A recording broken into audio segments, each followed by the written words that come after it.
You see him standing there in the predawn darkness of July 18, 1863, and you know immediately that something is different about this soldier, something that makes the Confederate defenders at Fort Wagner look twice through their field glasses at the approaching Union forces massed on Morris Island, South Carolina. This isn't just another regiment preparing to assault one of the most formidable fortifications in the Confederacy. This is the 54th Massachusetts Infantry, and every single one of its 600 soldiers is a black man, armed, trained, and about to charge straight into the jaws of death to prove something that white America has spent centuries denying, that African Americans will fight, that they will die, and that they will do it with a courage that will shake the very foundations of American slavery. But here's what they don't teach you in school. The 54th Massachusetts wasn't just one regiment. It was the beginning of a transformation so profound that Confederate leadership literally panicked, issuing orders that captured black soldiers wouldn't be treated as prisoners of war but as rebellious slaves subject to execution or return to bondage, because the Confederacy understood something that many in the Union were slow to grasp, that putting rifles in the hands of formerly enslaved men and free black citizens wasn't just about adding numbers to the Union Army. It was about fundamentally destroying the ideological foundation of white supremacy that the entire Confederate cause rested upon. The story of the 54th Massachusetts begins not on the battlefield but in the parlors and meeting halls of Boston in late 1862, where Governor John Andrew, one of the most progressive politicians of his era, receives authorization from Secretary of War Edwin Stanton to raise a regiment of African American soldiers, the first officially sanctioned black regiment from a northern state, and Andrew doesn't approach this as a military experiment or a political gesture. He approaches it as a crusade, recruiting the finest black men from across the North, from Boston to Ohio, from New York to Canada, men who have spent their entire lives being told they aren't citizens, that they have no stake in America's future, that they are inherently inferior to white men, and now they're being offered the chance to prove every single one of those lies wrong with their blood. Frederick Douglass, the most prominent African American leader of the 19th century, becomes the regiment's most passionate recruiter, and he doesn't just encourage strangers to enlist, he sends his own sons, Charles and Lewis Douglass, to join the 54th, because Douglass understands that this moment is about more than military strategy. It's about black humanity, about citizenship, about whether African Americans will have any claim to equality in whatever nation emerges from this war. Imagine being one of these recruits. Maybe you're a free black man from Philadelphia who has worked as a waiter or a barber your entire life, watching white immigrants arrive in America and immediately receive more rights and respect than your family has accumulated over generations. Or maybe you're a fugitive from slavery who escaped north on the Underground Railroad, who still has scars on your back from the overseer's whip, and now you're being handed a rifle and told you can fight the men who claim to own you, who sold your wife, who beat your children, and you look at that rifle and you know that everything changes in this moment. The regiment's training takes place at Camp Meigs in Reedville, Massachusetts, and it's grueling not just because military training is always difficult, but because these men know they're being watched, judged, evaluated according to standards that no white regiment ever faces. They know that if they fail, if they show cowardice, if they break under pressure, it won't just be their regiment that suffers, it will be every black person in America, because white skeptics will use their failure as proof that African Americans are unfit for freedom, unworthy of citizenship, naturally inferior and suited only for subordination. Their commander is Colonel Robert Gould Shaw, a 25-year-old white officer from one of Boston's most prominent abolitionist families. And Shaw is conflicted about accepting this command because he knows the 54th will face dangers that white regiments never encounter. He knows that Confederate policy explicitly threatens black soldiers with execution or enslavement rather than prisoner of war status, and he's essentially being asked to lead men into battle knowing that surrender might not be an option, that capture means death or a return to chains. But Shaw accepts, and something remarkable happens during training. This privileged white officer and these black enlisted men, many of them formerly enslaved, forge a bond built on mutual respect and shared purpose. Shaw writes letters home describing the intelligence, dedication, and martial bearing of his troops, challenging his own family's assumptions about racial capability. And the men of the 54th come to trust Shaw because he fights for their equal treatment, demanding the same pay, equipment, and opportunities as white regiments, refusing to accept the second-class status that the Union Army initially tries to impose on black troops.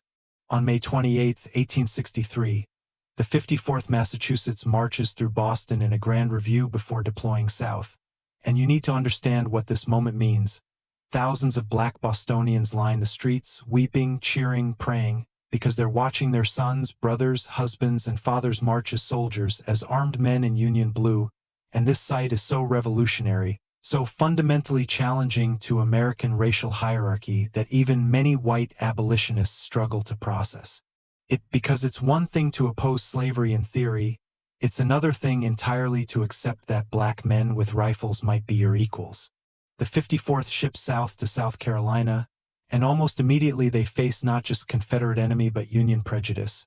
They're assigned to labor details rather than combat operations, digging trenches and loading supplies while white regiments fight, and this enrages Shaw, who didn't train these men to be construction workers. He trained them to be soldiers, and he uses every bit of his family's social and political influence to get the 54th into combat, to give his men the chance to prove themselves in battle. Their first real action comes at James Island on July 16, 1863, a smaller engagement where the 54th holds its position under Confederate artillery fire and repels a probe by Southern infantry. And the regiment performs well, steady under fire, professional in execution, and Shaw believes his men are ready for something bigger, something that will announce to the nation that black soldiers can fight as courageously as any white regiment. That something bigger is Fort Wagner, a massive earthwork fortification guarding the approach to Charleston Harbor, one of the most important Confederate positions in the Eastern Theater, with walls that rise 30 feet high, artillery positions that command all approaches, and a garrison of over 1,000 Confederate defenders who have spent months turning this fort into a killing ground. On July 18th, Union Commander General Quincy Gilmore orders an assault on Fort Wagner, and he gives the 54th Massachusetts the honor of leading the attack. And you need to understand that this is both recognition and death sentence, because attacking Fort Wagner means crossing a narrow beach with the Atlantic Ocean on one side and a swamp on the other, advancing directly into Confederate artillery, rifle fire, and entrenched infantry with no cover, no flanking options, and no possibility of surprise. It's a frontal assault against a prepared defensive position, the kind of attack that produces staggering casualties even when executed by experienced veteran regiments, and the 54th is being asked to do this as their first major battle engagement. Shaw assembles his men as evening approaches, and he tells them that the eyes of the nation are upon them, that they carry not just their own honor but the hopes of millions of enslaved people. And then he asks a question that will echo through history. If I should fall, who will lift the flag and carry it on? Every man in the regiment volunteers because they understand that this isn't just about taking a fort. It's about proving black humanity, about earning citizenship through blood, about showing America and the world that African Americans will fight and die for freedom, for country, for each other, even when that country has denied them the most basic rights and dignities. As darkness gathers, the 54th Massachusetts moves into position. 600 men arranged in tight formation on a narrow beach, and at 7:45 p.m. they step off, advancing at quick time toward Fort Wagner, and immediately the Confederate defenders open fire, artillery loaded with canister shot that turns cannons into giant shotguns, rifle fire from defenders packed along the fort's walls, and the 54th keeps advancing, men falling at every step, sergeants closing up the ranks, officers urging them forward, and the noise is overwhelming. The screams of wounded men, the explosions of artillery shells, the crack of rifle fire, the shouted orders trying to maintain unit cohesion amid chaos. Shaw is at the front, leading his men personally, and the regiment reaches the fort's outer defenses, navigating through a moat, scrambling up the outer wall, and here's where the 54th Massachusetts does something extraordinary. Something that many military historians believe no other regiment, white or black, could have done in those circumstances. They plant their colors on Fort Wagner's parapet, They engage in hand-to-hand combat with Confederate defenders at the top of the wall, and for almost an hour they hold that position, outnumbered, taking fire from three sides, with reinforcing Union regiments failing to provide adequate support, and still they fight. Shaw falls early in the fighting at the top of the wall, shot through the heart, and Sergeant William Kearny, who will become the first African American to earn the Medal of Honor, though he won't receive it for decades, grabs the regiment's colors as the flag-bearer falls, and even after taking multiple wounds, Kearny refuses to let the flag touch the ground, carrying it through the entire battle and back to Union lines, and when fellow soldiers rush to help him, he says words that will become legendary. "Boys, I only did my duty. The old flag never touched the ground." The assault ultimately fails, the Confederates hold Fort Wagner, and the 54th Massachusetts suffers catastrophic casualties. Approximately 272 men killed, wounded, or captured out of 600 engaged, a casualty rate of over 45%, and among the dead is Colonel Shaw, whose body the Confederates strip and throw into a mass grave with his black soldiers, intending this as an insult, not realizing that they're creating one of the most powerful symbols of racial solidarity in American history. That Shaw's father will later refuse offers to recover his son's body, stating that there is no holier place for a soldier to rest than alongside the men he led. But here's what the Confederacy realizes in the aftermath of Fort Wagner. Here's what terrifies them more than Union military strength or industrial capacity. The 54th Massachusetts fought with a ferocity and courage that white Confederate soldiers couldn't easily dismiss or explain away using theories of racial inferiority. These black soldiers advanced into withering fire, they scaled fortifications, they engaged in hand-to-hand combat, they held impossible positions, and they did it all with a discipline and bravery that would have been considered exemplary for any regiment in any army in the world. Confederate newspapers try to downplay the 54th's performance, spreading lies about cowardice and mass surrender, but Confederate soldiers who were actually at Fort Wagner tell a different story.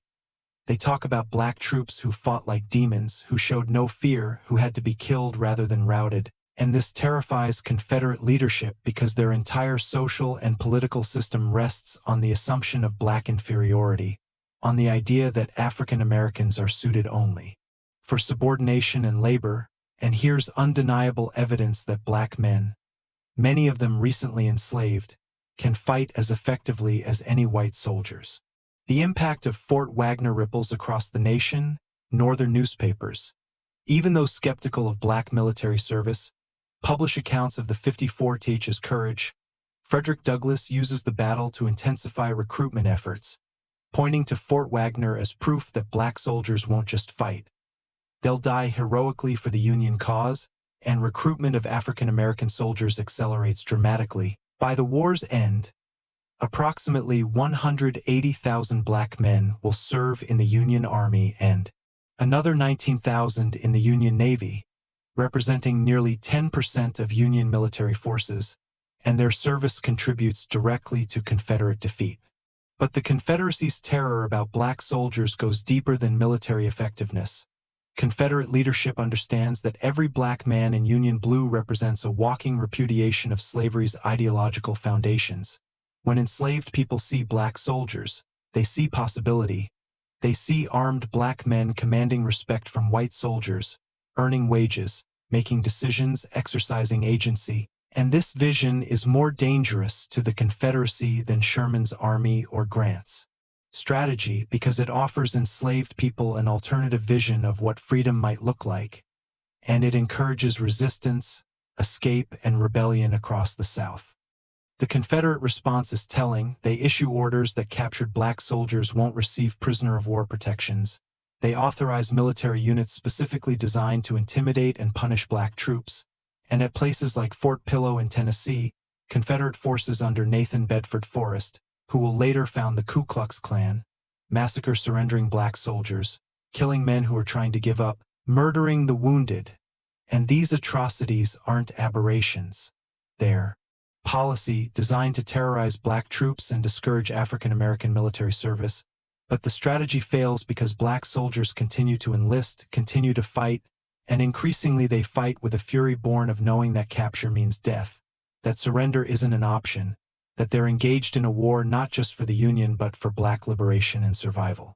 The 54th Massachusetts continues fighting after Fort Wagner, participating in operations around Charleston, and their service becomes a powerful recruiting tool. Congress finally authorizes equal pay for Black soldiers in 1864, though the 54th famously refuses any pay at all until equality is granted, and other Black regiments follow the 54th's example, fighting with distinction at battles like Port Hudson, Milliken's Bend, and Petersburg, where the heroism of the United States colored troops helps convince skeptical white Northerners that Black soldiers are legitimate military assets deserving of respect and citizenship. You need to understand how revolutionary this transformation is. At the war's beginning in 1861, official U.S. policy prohibits Black military service. Many Northern whites believe African Americans lack the courage and intelligence for combat.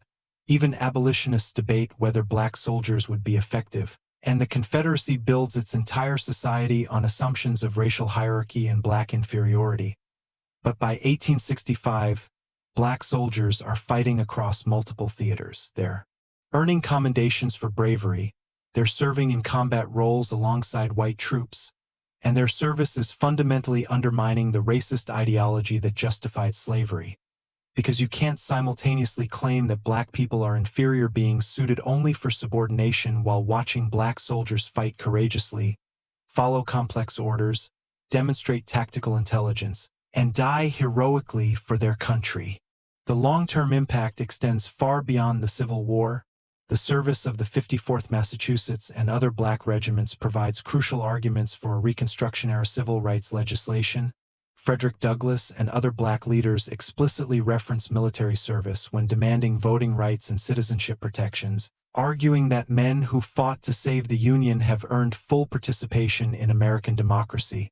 And while the promise of Reconstruction will ultimately be betrayed, while Jim Crow will impose new forms of oppression, the precedent set by Black military service remains powerful, echoing through later generations of African American soldiers in the Spanish-American War, World War I, World War II, Korea, Vietnam, and beyond, each generation of Black soldiers carrying forward the legacy of the 54th Massachusetts, proving again and again that African Americans will fight, will serve, will sacrifice for a nation that too often denies them full equality.